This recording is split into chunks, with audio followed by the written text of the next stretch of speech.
ज़मीं ये आसमां, हाँ ये ज़मीं ये आसमां, हमारा कल हमारा आज, हमारा कल हमारा आज, बुलंद भारत की बुलंद तस्वीर, हमारा बजाज हमारा बजाज, बुलंद भारत की बुलंद तस्वीर, हमारा बजाज हमारा बजाज। कालीचरण स्वीट्स की ओर से आप सभी का हार्दिक स्वागत। आगामी छठ पूजा व गंगा स्नान की ढेर सारी शुभकामनाएं। शादी विवाह के आगामी मौसम में कालीचरण स्वीट्स आपके लिए लाए हैं मेहमानों को दी जाने वाली स्वादिष्ट भाजी, वो भी एक से एक शानदार फैंसी पैक में। अगर आपके यहाँ भी कोई ऐसा अवसर है तो आज ही अपने मेहमानों की भाजी का ऑर्डर बुक कराएं। हमारा पता है कालीचरण स्वीट्स, निकट लल्ला बाबू चौराहा, KP रोड, बुलंदशहर। राजे महाराजे जैसी शान वाले डबल बेड शानदार डिजाइन के साथ, मखमली सोफे, डिजाइन इन कबर्ड, सेंटर टेबल आदि की शानदार वैरायटी। दाम किफायती, मटेरियल दमदार। महाराजा शोरूम, कामना ज्वेलर्स के सामने, राजे बाबू रोड, बुलंदशहर। हमारे यहाँ बजाज फाइनेंस द्वारा EMI की सुविधा भी उपलब्ध है। नमस्कार दोस्तों, मैं चक्रपाणी आपके साथ और आप देखना शुरू कर चुके हैं वर्ल्ड हेडलाइन। आज बात फिर से करेंगे डिस्ट्रिक्ट बार एसोसिएशन बुलंदशहर की, जहां पिछले 3-4 माह से एक विवाद डेवलप हुआ है जिसको चैम्बर घोटाला या चैम्बर घपला कहा जा सकता है। वर्तमान की जो बार एसोसिएशन है जिसके अध्यक्ष धर्मपाल शर्मा हैं, उन पर आरोप लगा है कि उन्होंने करीब लगभग 60 या 70 या 50 जितने भी लोग हैं, काफ़ी तादाद में अधिवक्ताओं से कुछ पैसे लेकर और उनके नाम से चैम्बर अलॉट कर दिए।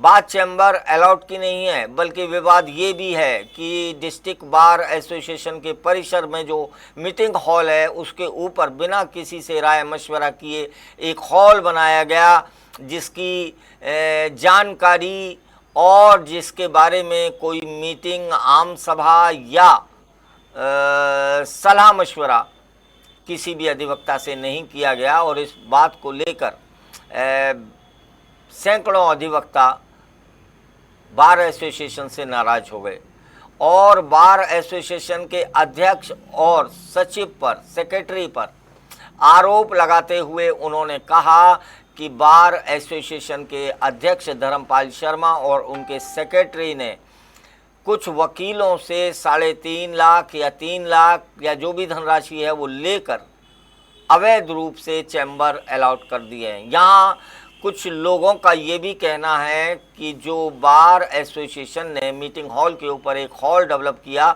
जिसमें अब चैम्बर बनाए जा रहे हैं, वो वैसे ही खस्ता हाल है और काफ़ी पुराना हो चुका है।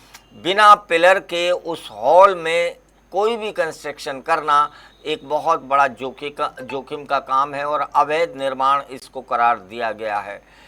अब देखने में ये आता है कि पिछले लगभग 20 दिन से इस मामले को विनीति चौधरी और अनुराग चौधरी ने उठाया और ये मामला तमाम, एक मैं कह सकता हूँ संख्या बल की अगर बात करें तो संख्या बल ये कहता है कि ये मामला पूरी तरीके से एक गहमा गहमी और विवादास्पद मामला बन गया। इस बात को लेके पहले भी हल्ला गुल्ला हुआ और इसमें बहुत सारे वकीलों ने इस बात पे आरोप लगाते हुए वर्तमान जो बार के अध्यक्ष हैं धर्मपाल शर्मा, उनको एप्लीकेशन दिया, नोटिस दिया और नोटिस देने के बाद ये कहा कि आप वकीलों को हिसाब दीजिए, बताइए कि आपने पैसा क्यों इस तरह का ये घपला घोटाला किया है।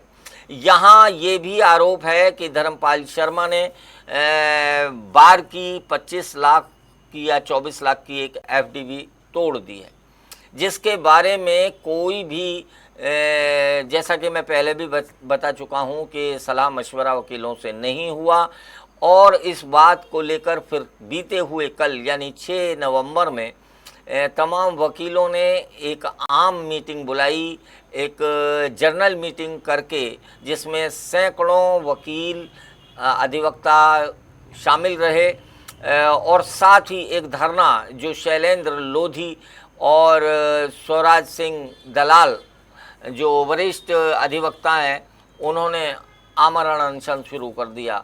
इस बात की खबर पुलिस को भी थी, प्रशासन को भी थी, और हालांकि प्रशासन का कोई बड़ा अधिकारी नहीं देखा गया, लेकिन पुलिस प्रशासन की अगर बात करें तो वहाँ पर फोर्स भी देखी गई। और कल ये ऐलान किया गया कि आम सभा में, जिसमें सैकड़ों अधिवक्ता मौजूद थे, उन सब लोगों ने वरिष्ठ अधिवक्ता कृपाल सिंह यादव की अध्यक्षता में ये निर्णय लिया कि वर्तमान बार के अध्यक्ष और सेक्रेटरी को तत्काल प्रभाव से बर्खास्त किया जाता है, जिसकी खबर हमने आप तक पहुंचाई थी। अब उसके बाद, जबकि हम आपको बता रहे थे कि एक घटनाक्रम के बाद जो पहले बुलाने से भी नहीं आए थे बार के अध्यक्ष धर्मपाल शर्मा जी और उनके सेक्रेटरी और उनकी कार्यकारिणी, वो बाद में आकर जो परिसर का दफ्तर है उसमें आके काबिज हो गए, बैठ गए। आज इस घटनाक्रम ने फिर से एक मोड़ लिया है, और मोड़ जो आज हमको संज्ञान में आया है, कल एक तरफ जहां बहुसंख्यक वकीलों के एक ग्रुप ने वर्तमान बार के अध्यक्ष और सेक्रेटरी को निष्कासित किया, वहीं बार के अध्यक्ष और सेक्रेटरी ने एक प्रेस रिलीज जारी की, जिसमें कहा कि आने वाले कल यानी 8 नवंबर को एक आम सभा बुलाई जाएगी। अब सवाल ये पैदा होता है कि जैसे ही ये सूचना बाकी अधिवक्ताओं तक किसी तरह से पहुंची, उन्होंने भी एक प्रेस नोट जारी कर दिया। उस प्रेस नोट को हम बार बार आपके स्क्रीन पर दिखा भी रहे हैं, और वो लेटर भी दिखा रहे हैं, जिसमें कि बार एसोसिएशन के अध्यक्ष धर्मपाल शर्मा ने 8 तारीख की मीटिंग का ऐलान किया है और प्रेस रिलीज जारी की थी। वो भी आपको दिखाया जा रहा है। यहाँ हम एक लेटर और दिखा रहे हैं आपको कि जो यहाँ पर एल्डर्स कमेटी बनी थी, एल्डर्स कमेटी में जो विरोधी पक्ष कह सकता हूँ मैं, बहुसंख्यक पक्ष कह सकता हूँ, या बुलंदशहर बार एसोसिएशन के एक सैकड़ों अधिवक्ताओं ने जो एल्डर्स कमेटी घोषित की, उससे भी एक प्रेस रिलीज कल शाम जारी की गई, जिसको कि जो वरिष्ठ अधिवक्ता जो कृपाल सिंह यादव हैं, उन्होंने जारी किया था। और उसमें घोषणा की गई थी कि जो एल्डर कमेटी है, उस एल्डर्स कमेटी में जो कुछ लोगों को नामित किया गया, जो बुलंदशहर के वरिष्ठ अधिवक्ता हैं। मैं उनका नाम आपको पढ़ के बता रहा हूँ, हालांकि आपके स्क्रीन पर चल रहा है वो सब कुछ, लेकिन श्री बशीर अहमद चेयरमैन जो वरिष्ठ अधिवक्ता हैं, इसके अलावा चौधरी चरण सिंह एडवोकेट, इसके अलावा श्री शिवदत्त शर्मा एडवोकेट, श्री सुरेंद्र मोहन स्वरूप एडवोकेट, श्री राकेश दीक्षित एडवोकेट, श्री रुकन सिंह पायल एडवोकेट, श्री तेजपाल सिंह लोधी एडवोकेट। ये 7 लोगों को कल बताया गया था कि ये एल्डर्स कमेटी में है, लेकिन आज ये जानकारी मिली कि इसमें से 2 लोगों ने, श्री शिवदत्त शर्मा और श्री सुरेंद्र मोहन स्वरूप ने अपनी स्वास्थ्य का हवाला देते हुए कहा कि भाई हमको इस कमेटी से बाहर रखा जाए, हम लोग सक्रिय रूप से नहीं, हमारे साथ कोई स्वास्थ्य की प्रॉब्लम है, जैसा हमको बताया गया। इन दोनों लोगों के स्थान पर और 2 लोगों का चयन संभवतः आज हो गया है, जिसके नाम के विषय में हम कोई दावा नहीं कर सकते। अब सवाल ये है कि आने वाला कल जो 8 नवंबर है, ये बहुत ही संवेदनशील बन गया है। और यहाँ मैं बुलंदशहर के जिला अधिकारी चंद्र प्रकाश जी आपसे भी निवेदन करता हूं, बुलंदशहर के एसएसपी श्लोक कुमार जी, आपसे भी मैं ये निवेदन करता हूं, चूंकि ये मामला करीब 2.5 से 3 करोड़ का घपला बताया जा रहा है, जो आरोप लग रहा है। और इसी बीच ये भी सुनने में आया है कि धर्मपाल शर्मा जी ने कुछ अधिवक्ताओं के पैसे मतलब कुछ पैसे वापस कर दिए, जिसमें से 2.5 या 3 लाख रुपए बताया जाता है कि जो 3.5 लाख लिए थे उसमें से 2.5-3 लाख रुपए वापस कर दिए। हालांकि हमारे कैमरे पर अभी इसका कोई सबूत हमको नहीं मिला है, लेकिन जो बाकी के अधिवक्ता लोग हैं, या मैं ये कह सकता हूँ कि जो सुमन राघव और अनुराग चौधरी की तरफ से ये बात आई है कि कुछ लोगों के पैसे वापस कर दिए गए हैं। अब लेकिन जो 8 नवंबर है, जिसके लिए मैं आज का ये वीडियो बना रहा हूँ, वो बहुत ही संवेदनशील हो सकता है। चूँकि एक तरफ जो धर्मपाल शर्मा जी हैं, उन्होंने आम सभा, आम मीटिंग को बुलाया है, कहा है कि एक जनरल मीटिंग कल होगी, यानी आने वाले कल में 8 नवंबर को। दूसरी तरफ जो एल्डर कमेटी है, उसके तरफ से भी एक प्रेस नोट जारी हुआ है आज, जो कि आपकी स्क्रीन पर चल रहे हैं, ये दोनों देख सकते हैं आप, जिसमें कहा गया है कि पूरी तरह से विधिवत इस जो वर्तमान बार है उसके पदाधिकारियों को निष्कासित कर दिया गया। और जब निष्कासित कर दिया जाता है तो फिर क्या औचित्य रह जाता है उनके किसी भी प्रेस नोट का, और वो किस अधिकार, उनको कोई अधिकार नहीं होता कि वो मीटिंग बुलाएं। अब देखना ये है कि कल जब दोनों ग्रुप होंगे तो मामला टेंशन वाला हो सकता है। यहाँ प्रशासन से हम ये निवेदन करेंगे कि आप दुरुस्त रहिएगा। वकील चूँकि विद्वान वर्ग है, तो हालांकि ऐसी उम्मीद तो नहीं है कि ऐसा कोई झंझट हो, लेकिन फिर भी शांति व्यवस्था बनाए रखने के लिए बहुत ज़रूरी है।